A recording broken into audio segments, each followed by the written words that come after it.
बड़ा एहसान होगा आपका इस उम्मत के ऊपर। और मुझे उम्मीद है आप सिर्फ थोड़ा सा इशारा कर देंगे तो हमारा ये काम बहुत आसानी से हो जाएगा। मैं असल बात कब्रिस्तान में रहना चाहिए कि नहीं रहना चाहिए, क्या इसके नुकसानात हैं।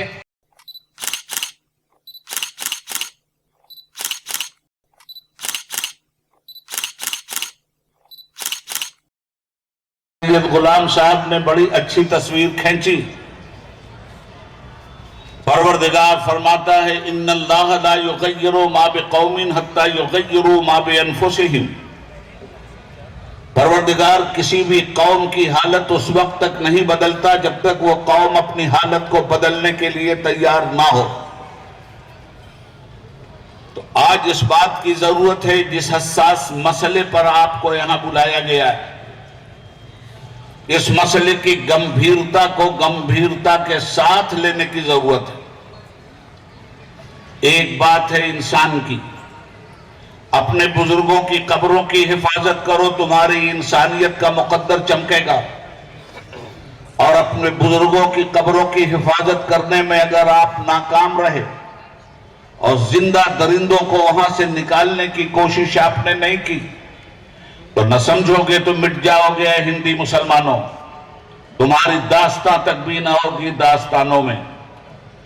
आज जिंदा इंसानों के मकानात पर जब बुलडोजर चलते हैं, आज जिंदा इंसानों का घर जब लोग दुश्मनी में जलाते हैं।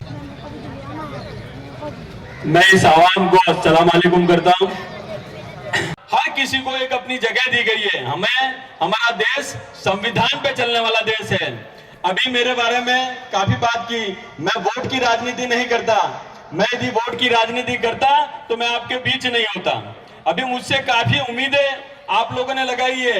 मैं हमेशा यदि ताजिया हो तो ताजिया के दिन भी हमारे भाई के साथ में नारे तकबीर अल्लाह अकबर बोलने के लिए आता हूं। मैं यहाँ प्यारो अजमेर वाले बाबा से मोहब्बत पक्की ना? अरे बोलो ना पक्की। मेरी आवाज अभी भी नहीं आ रही, बोलो पक्की।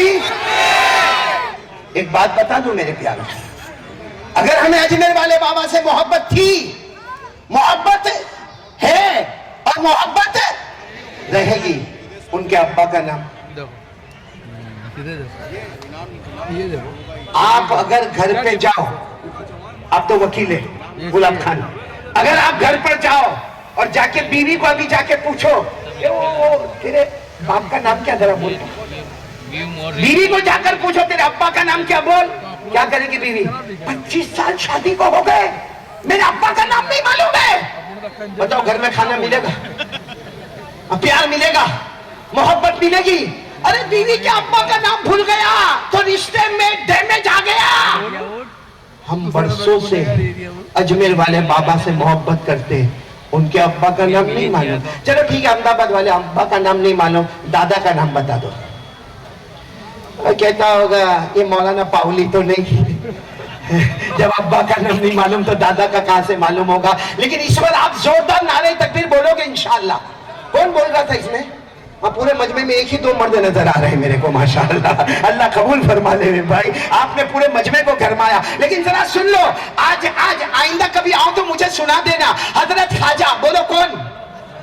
मोइनुद्दीन चिश्ती, अजमेर वाले बाबा, इनके अब्बा का नाम ख्वाजा गयासुद्दीन। बोलते जाओ, इनके अब्बा का नाम ख्वाजा गयासुद्दीन, उनके अब्बा का नाम ख्वाजा सैयद हसन अहमद, उनके अब्बा का नाम ख्वाजा मोहम्मद ताहिर, उनके अब्बा का नाम ख्वाजा शेख अब्दुल अजीजी, उनके अब्बा का नाम ख्वाजा सैयद इमाम जासिम, उनके अब्बा का नाम इमाम महदी, उनके अब्बा का नाम इमाम अबकरी, उनके अब्बा का नाम इमाम अस्करी, उनके अब्बा का नाम इमाम तकी, उनके अब्बा का नाम इमाम नकी, उनके अब्बा का नाम इमाम जकी, उनके अब्बा का नाम इमाम अली, उनके अब्बा का नाम इमाम मूसा बिन रिजा, उनके अब्बा का नाम इमाम मूसा बिन कासिम, उनके अब्बा का नाम इमाम जाफर सादिक, उनके अब्बा का नाम इमाम मोहम्मद बाखिर, उनके अब्बा का नाम इमाम ज़ैनुल आबिदीन, उनके अब्बा का नाम शहीद करबला हजरत हुसैन रज़ी अल्लाह तआला अन्हु, और उनके अब्बा शेर खुदा हजरत अली रज़ी अल्लाह तआला अन्हु।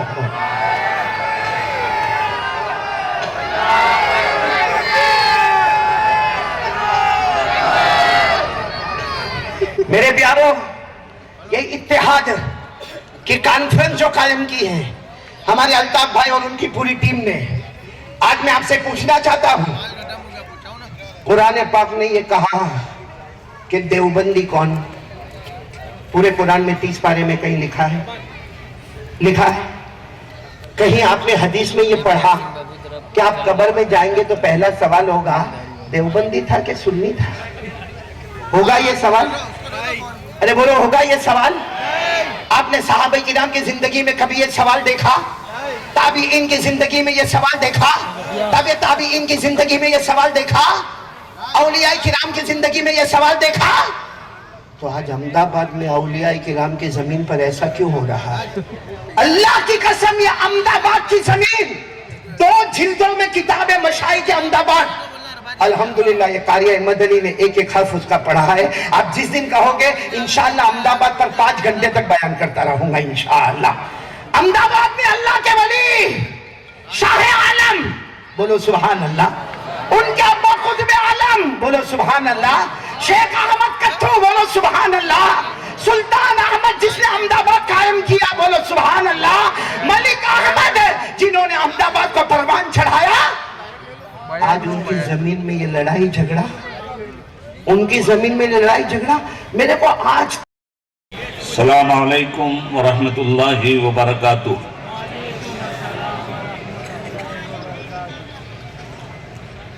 नहमदुहु व नसल्ली अला हबीबिहिल करीम। अल्हम्दुलिल्लाह अल्हम्दुलिल्लाहि व कफा वसलामुन अला इबादिहिल्लज़ीना इस्तफ़ा। अम्मा बाद, अऊज़ु बिल्लाहि मिनश शैतानिर रजीम। बिस्मिल्लाहिर रहमानिर रहीम।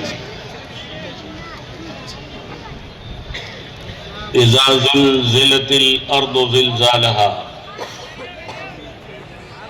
व अख़रजतिल अर्दु अक़्लाहा वक़ालल इंसानु मा लहा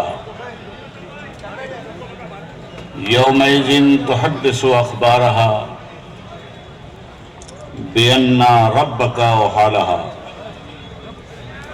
यौमइज़िन यस्दुरुन नासु अश्तातन लियरौ आमालहुम फमन यअमल मिस्क़ाल ज़र्रतिन खैरन यरह वमन यअमल मिस्क़ाल ज़र्रतिन शर्रन यरह। आमन्तु बिल्लाह सदक़ल्लाहुल अलीयुल अज़ीम। दरूद पाक पढ़िए। अल्लाहुम्मा सल्लि अला सय्यिदिना व मौलाना मुहम्मदिन व अला आलि सय्यिदिना व मौलाना मुहम्मदिन व बारिक वसल्लिम। मीडिया वाला दौड़ता दौड़ते ना जा। सदर इजलास इसमें तो कोई नहीं आया। अरे ये बोला उसमें बाइक खड़ा वास्ते स्टेज पे तशरीफ फरमा दानिश्वरान मुल्क मिल्लत, पैर छू के आशीर्वाद लेता हूं। आपके इस इलाके के हरदिल अजीज MLA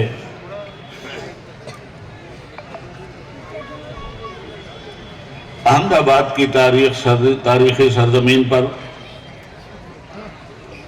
रहने बसने वाले बुजुर्गों, भाइयों, दोस्तों, नौजवानों,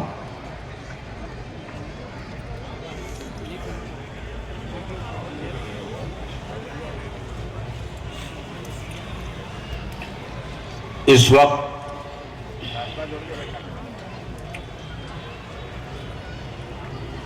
मौजूदा सूरत हाल को देखते हुए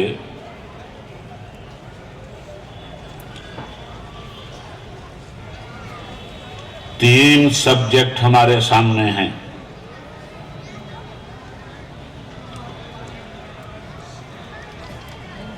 पहले सब्जेक्ट का नाम है इंसान,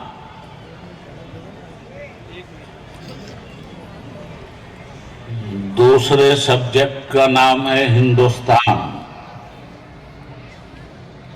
और तीसरे सब्जेक्ट का नाम है कब्रिस्तान।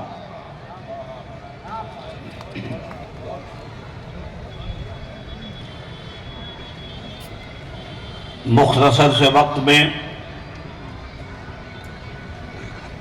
हम इन तीनों उन्वानात को टच करेंगे।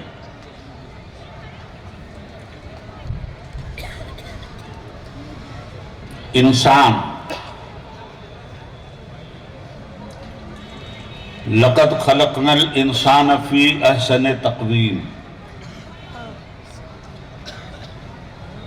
कायनात के मालिक ने ऐलान किया, जो सबका परवरदिगार है,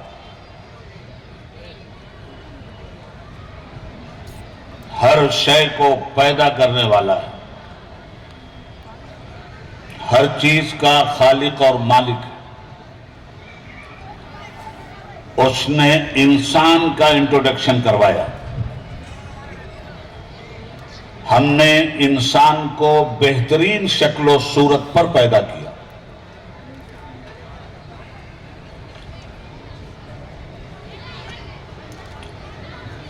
लक़द खलक़नल इंसान फी अहसन तक़वीम, जितनी खूबसूरती हमने इंसान को बख्शी, जिस अक्ल और इल्म से हमने इंसान को नवाजा, जिस उड़ान को भरने का फिक्री एतबार से हमने इंसान को बालों पर अता किया, कायनात की कोई मखलूक इंसान का मुकाबला नहीं कर सकती।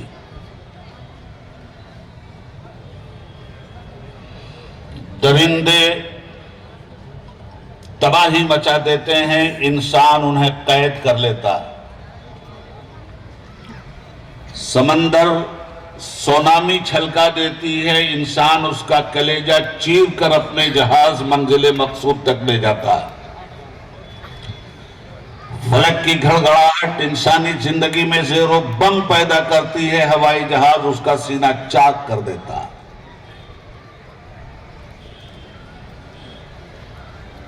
ये इंसान है जिसने चांद पे कदम रखा है, सूरज की शुआओं को गिरफ्तार किया है, सितारों से आंखें लड़ा रहा है।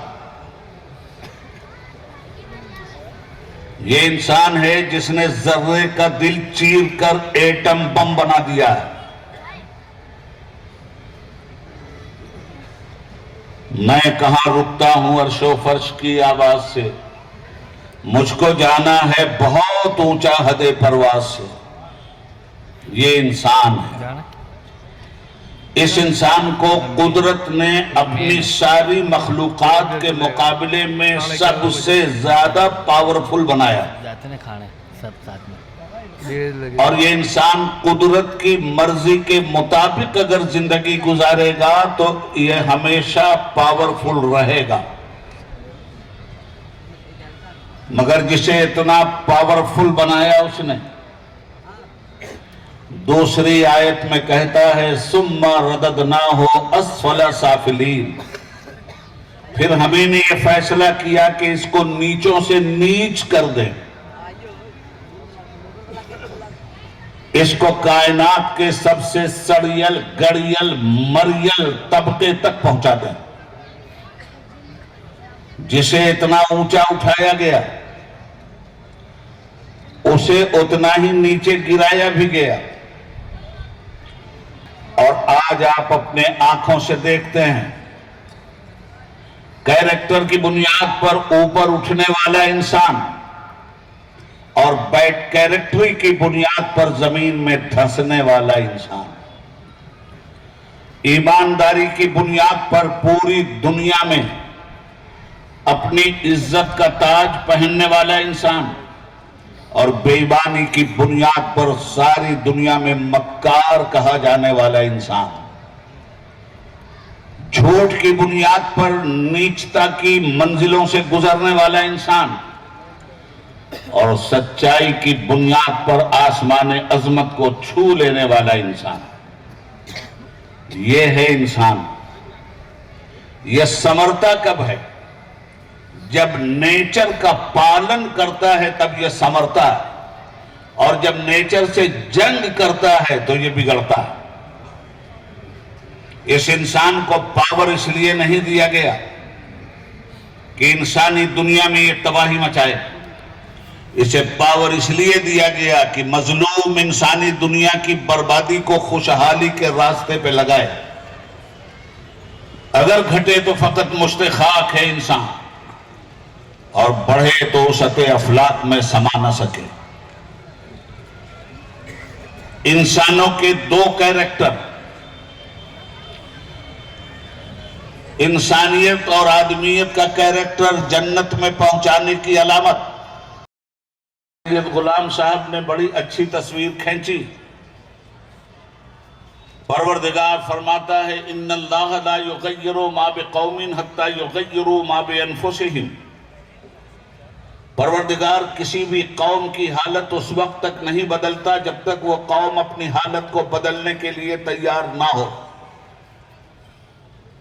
तो आज इस बात की जरूरत है, जिस हसास मसले पर आपको यहां बुलाया गया है, इस मसले की गंभीरता को गंभीरता के साथ लेने की जरूरत है। एक बात है इंसान की, अपने बुजुर्गों की कब्रों की हिफाजत करो, तुम्हारी इंसानियत का मुकद्दर चमकेगा। और अपने बुजुर्गों की कब्रों की हिफाजत करने में अगर आप नाकाम रहे और जिंदा दरिंदों को वहां से निकालने की कोशिश आपने नहीं की, तो न समझोगे तो मिट जाओगे हिंदी मुसलमानों। तुम्हारी दास्तां तक भी ना होगी दास्तानों में।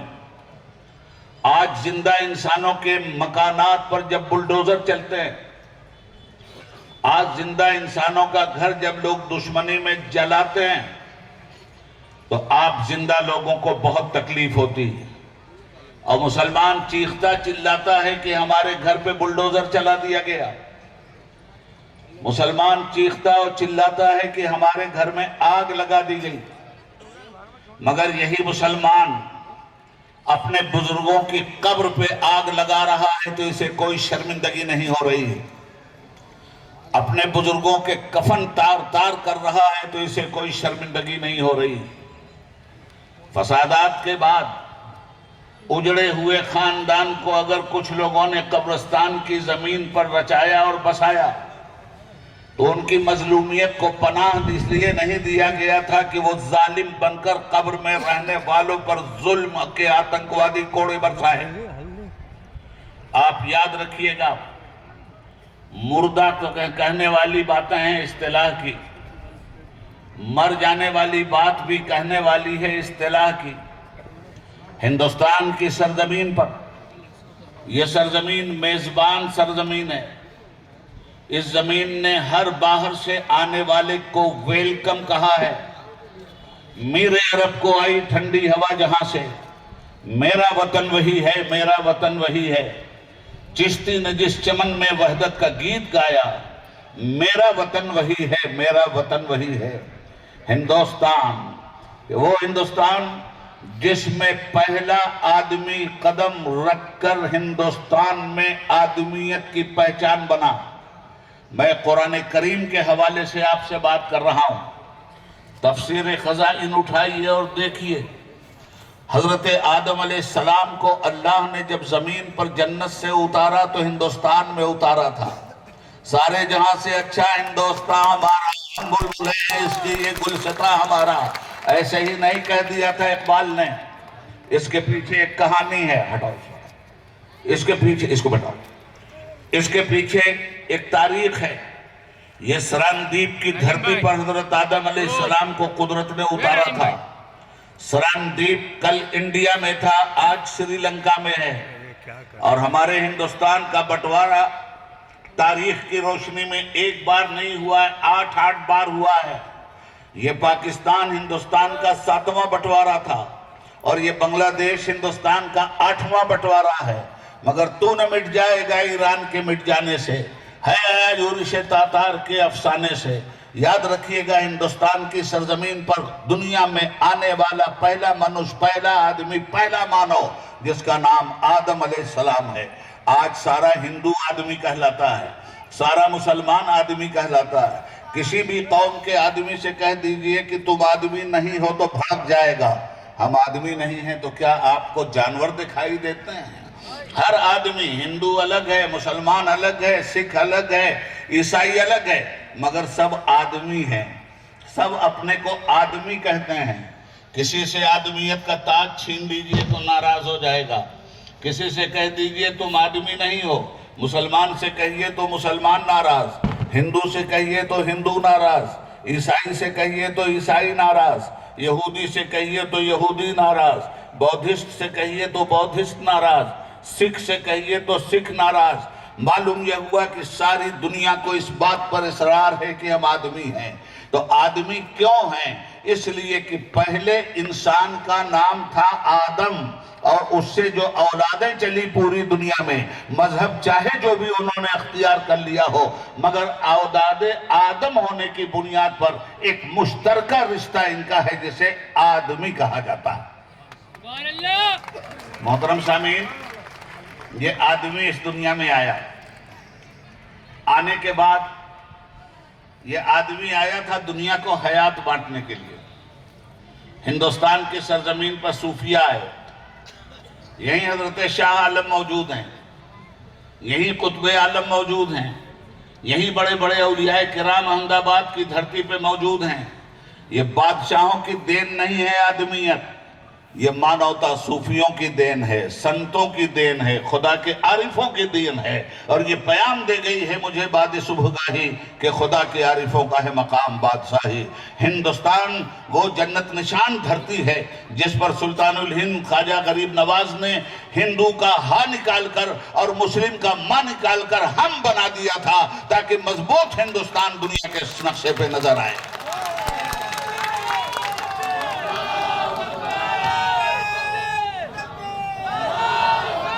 तो मैंने थोड़ी देर में इंसान का भी इंट्रोडक्शन करवाया और हिंदुस्तान का भी। अब आइए कब्रिस्तान की तरफ। मोहतरम हाजरीन, कुरान पाक के 30वें पारे की एक मुकम्मल सूरत को मैंने पढ़ा है, गौर से सुनिए। ये जो जमीन पे हम दंदनाते फिर रहे हैं और कब्रों में सोने वालों को तकलीफ पहुंचा रहे हैं, एक दिन हमें भी उन्हीं कब्रों से वास्ता पड़ना है। एक दूसरी सूरत में कुरान कहता है अलहाकुमुत तकासुर हत्ता जुर्तुमुल मकाबिर, दौलत की हवस ने, दुनिया की लालच ने तुम्हें अपनी आकबत और अंजाम से इतना बेखबर कर दिया है, जबकि तुम कब्रें देखते हो। ये दुनिया से जाने वाले क्या लेके गए? जमीन छोड़कर गए, जायदाद छोड़कर गए। जाने वाले दो ही चीज लेके गए हैं, अच्छे रहे हैं तो अच्छे अमल लेके गए हैं, बुरे रहे हैं तो बुरा अमल लेके गए हैं। और आपकी कहावत है जैसी करनी वैसी भरनी। मौलाना सैयद गुलाम साहब ने एक बात कही अपनी तकरीर में कि आदमी मरता नहीं। मैं उस बात को आगे बढ़ा दूं, ये हमारा ख्याल है कि लोग मर गए, बात वही सच्ची है जो वो कह के गए हैं। इसलिए कि कुरान करीम कहता है कुल्लो नफ्सिन ज़ाइक़तुल मौत, हर नफ्स को मौत का मजा चखना, हर नफ्स को मौत का मजा चखना। मजा क्या होता है? मजा एक कैफियत का नाम है मेरे दोस्तों, और वो भी एक आर्जी और चली जाने वाली कैफियत का नाम है। मिसाल के तौर पर यही आपको मिठाई दी गई, आपकी जुबान ने उसका मजा चखा, मगर पानी की एक ही कुल्ली ने उस मजा को गायब कर दिया। जिस चीज का भी मजा जुबान चखती है वो मजा हिस्सी वजूद नहीं रखता, वो एक सेकंड के लिए आता है, एक कैफियत है, और उसकी इतनी भी हैसियत नहीं कि पानी का एक घोंट वो बर्दाश्त कर सके। पानी के एक घोंट से मजा खत्म।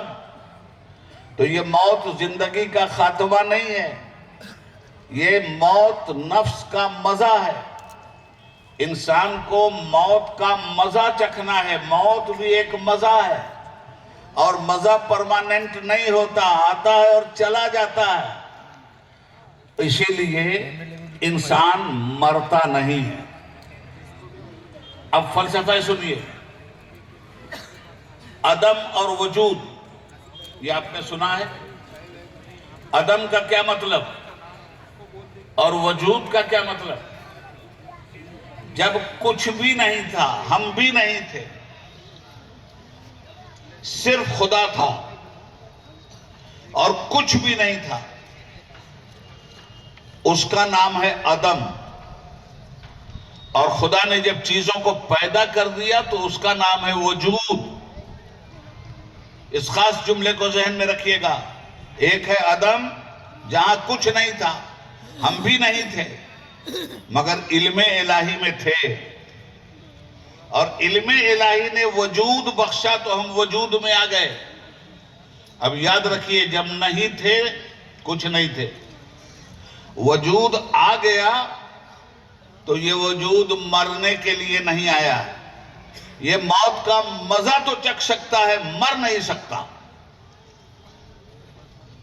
हमारी गलतफहमी क्या है? हमारी गलतफहमी यह है कि बच्चा जिस दिन पैदा हुआ तो हम कहते हैं ये आज पैदा हुआ है, और जिस दिन इंतकाल हो गया हम कहते हैं आज ये खत्म हो गया है। मगर मैं आपसे कहता हूं, मां के पेट से पैदा होना ये जिंदगी की इब्तिदा नहीं है, और मौत का मजा चख कर कब्रिस्तान में जाना ये भी जिंदगी की इंतहा नहीं है। जब हम इस दुनिया में आए, इससे पहले भी हम मां के पेट में जिंदा थे। 9 महीने की जिंदगी बताती है कि हम वहां अच्छी तरह अपने हाथ पैर को हिला रहे थे। हमें हमारा खुदा मां के पेट में खाना पानी दे रहा था, और जब इस दुनिया में आए तो हमें हैरत हुई। दुनिया में आदमी बच्चा आता है तो क्या करता है? पहला काम रोता है। कभी समझा आपने कि पैदा होने वाला रो क्यों रहा है? ये रो इसलिए रहा है कि मां के पेट ही को अपनी नासमझी से ये सारी कायनात समझता था। 9 महीने तक अपने घर में था, समझता था बस यही दुनिया है। मगर जब दुनिया में आया तो रोया इसलिए कि इससे इसकी दुनिया छीन ली गई है, इससे इसका वतन छीन लिया गया है। मगर जब आंख खोली, रोशनी देखा, आसमान का लाजवर्दी शामियाना देखा, जमीन पे चरिंदों और परिंदों का चहचहाना देखा, गुलजारे हस्ती का खिलना और मुस्कुराना देखा, तब सोचा कि मैं तो बड़ी गलतफहमी में था। वो माँ के पेट में जहां बैठा वो तो कैद खाना था, दुनिया तो ये है। मगर इस दुनिया से जब मौत का मजा चख करके, मौत का दरवाजा है एक दुनिया से दूसरी दुनिया में मुंतकिल होने का, और जब ये दूसरी दुनिया में गया और बरज़ख की दुनिया में जलवा हाय रब्बानी सामने आए, तो सोचने लगा और कहने लगा मैं तो बड़ा नादान था, मैं तो समझता था वो दुनिया ही सबसे बड़ी दुनिया है। मगर यहाँ बरज़ख में आने के बाद तो पता चला वो दुनिया तो माँ के पेट की तरह एक छोटा सा कैद खाना था, दुनिया तो ये है। तो दुनिया बदलती जाती है, याद रखना, दुनिया बदलती जाती है, याद रखना इस बात को, गौर से सुन लेना बात। पैदा हुए, बाप की पुष्ट में आए तब भी जिंदा थे, मां के पेट में आए तब भी जिंदा थे, इस दुनिया में आए तब भी जिंदा।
शहर की मशहूर शख्सियात अल्ताफ खान पठान, इकबाल भाई शेख, मोहम्मद अली भाई, जुल्फी खान, इसी तरह शकील भाई राजपूत, हजरत मौलाना हबीब अहमद साहब, गुलाब खान पठान, हजरत मौलाना गुलाम सईद साहब, तमाम लोगों से गुजारिश करते हैं कि शालपोशी और गुलदस्ते के जरिए उनका इस्तेकबाल करें।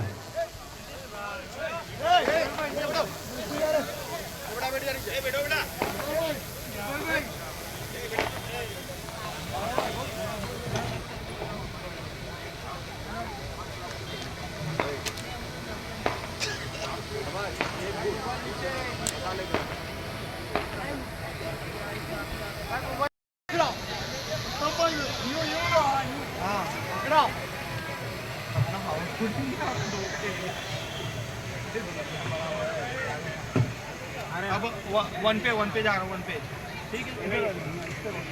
अब तुम्हारे तरफ फिरा दो भाई सबको।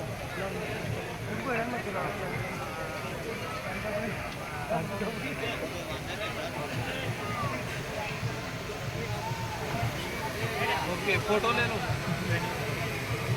बोला सही है, इसमें से निकल जाएगी फोटो में। आखिर तक हाथ उठा के नारे तकबीर। बहुत अच्छी। 3-4 दिन तो हुए। एक चीज हमेशा याद रखिएगा, ये नारा ताकत है। ये नारा बैठ चिल्ला पुकार मत कीजिए प्लीज, बैठिए। मेरे और आपके दरमियान जलवा अफरोज है। मेरे मुख्तसर शेर के साथ जो मेरा सबसे पसंदीदा शेर है, उसी के साथ आज के इस महफिल के